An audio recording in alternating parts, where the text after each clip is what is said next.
In the dim corridors of forgotten time, there exist truths so potent, so violently illuminating, that entire civilizations chose to bury them rather than face their consequences. These aren't merely stories. They are fractures in history, sealed with fear, myth, and deliberate silence. Tonight, we prise open yet another of those sealed vaults, a tale woven for rituals that outlived empires, symbols that refused to fade, and individuals who carried the perilous burden of knowledge when the world demanded ignorance. The path ahead isn't gentle. It twists through veiled manuscripts, esoteric doctrines, and the unsettling remnants of those who walk too close to the clandestine flame. Every revelation draws blood from the past and casts a sharper shadow on the present. So steady your breath, still your thoughts, for what we unearth now is not for the faint-hearted nor the casually curious. It is for those who dare to confront the concealed architecture of belief, power, and forbidden wisdom. Welcome to Historic Isles. To step further into this hidden tradition is to abandon the comfortable architecture of modern belief and to enter a domain where truth does not behave like a straight line. Here, truth coils, folds, reshapes itself with every generation that dares to hold it. In the shadows of forgotten villages and beneath the canopy of Europe's cold forests, something extraordinary occurred. A silent negotiation between humanity and the unseen. A pact not written on parchment, but engraved into the instinct of those who walked this path. The world around them shifted. Kingdoms rose, dogmas hardened, wars ignited like sparks thrown into dry grass. But beneath the noise, a quieter world breathed. A world guided by symbols, cycles, and an intellectual courage almost impossible to comprehend today. Because these people, these silent custodians, were not merely performers of rituals. They were interpreters of existence. Their worldview was not built on blind faith, but on observation, intuition, and a relentless examination of the forces shaping human life. And as we descend deeper into this world, one thing becomes painfully clear. They were not protecting spells, they were protecting meaning. Sound of paper scraping, like a scroll being unfurled. For them, the universe was not a mechanical structure governed by rigid laws. It was a dialogue, a conversation in which every human action produced a ripple, and every ripple demanded responsibility. To understand their rituals is to understand the language of these ripples. A circle was not a geometric shape, it was a barrier between worlds. Fire was not an element, it was consciousness made visible. Incense was not smoke, it was a carrier of intention. The moon was not decoration, it was the metronome of the soul. Every gesture, every symbol, every whisper carried a weight modern minds can barely grasp. And because this worldview threatened the machinery of ideological power, it was driven underground, pushed into darkness, forced to rely on silence as its only shield. But silence, when sharpened across centuries, becomes a weapon. Sound becomes colder. A distant heartbeat-like drum emerges. The practitioners of this hidden craft did not hide out of fear. They hid out of strategy, for they understood something profound.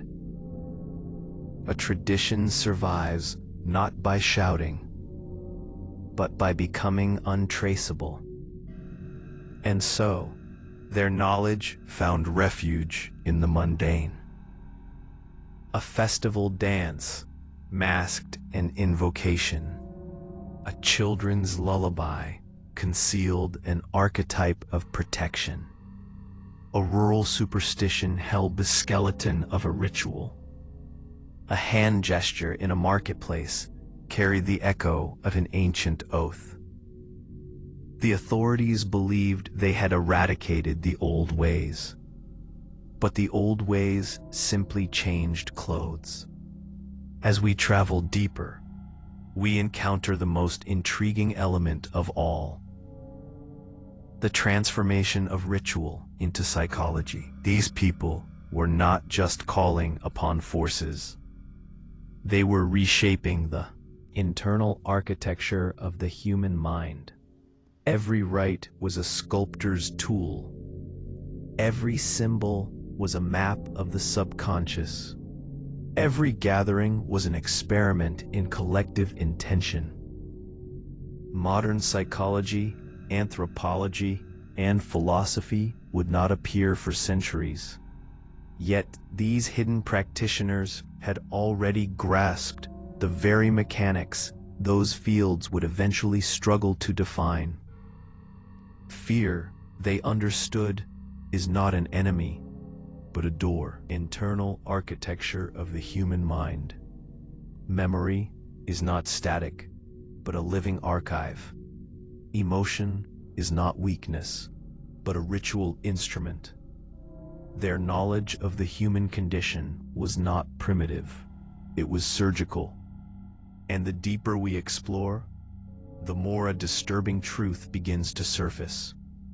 The people who hid these traditions were not the last remnants of a dying belief. Believe, strong, they were the guardians of a worldview so psychologically advanced that it threatened the powers controlling society. Strong P. But the silence could not last forever. P. As the modern era dawned, fast, skeptical, clinical, the old craft faced an existential crossroads. P. Stay hidden and vanish with the last elderly practitioners, or step forward and risk extinction in the glare of a rational world. What happened next remains one of the most unsettling cultural shifts of the 20th century. P. A man emerged, not from myth, not from folklore, but from the quiet periphery of society. P. A man who walked through the borderland between academic skepticism and inherited knowledge. P.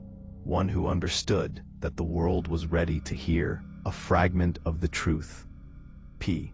But not the whole truth. He revealed what he could. P. And concealed what he must. P. And confusion. Devotion and outrage in equal measure. He fractured the intellectual landscape of the Western world.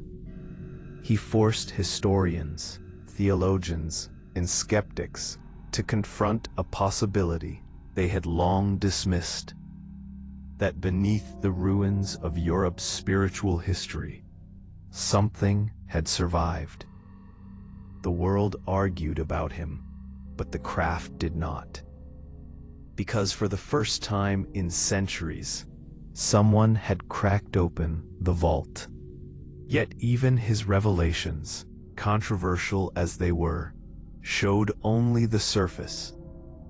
The real depth, the real machinery, remained hidden behind layers of symbolic language, encoded gestures, and spiritual geometry accessible only to those trained to see it. And if there is one lesson the hidden craft teaches us, it is this: the deepest truths are never spoken directly. They are transmitted through experience. To stand in a circle is to understand containment. To face fire is to face the self. To invoke a name is to invoke possibility. To move with intention is to influence the fabric of reality. This is not superstition. This is not fantasy. This is an ancient cognitive technology. A technology older than scripture, older than empire, older than the architectures of belief that dominate the world today. The more we explore, the more these traditions reveal themselves not as relics, but as mirrors. Mirrors reflecting humanity's earliest attempts to answer questions that logic alone could never contain. What lies beneath consciousness? What connects intention to outcome? What is the nature of meaning?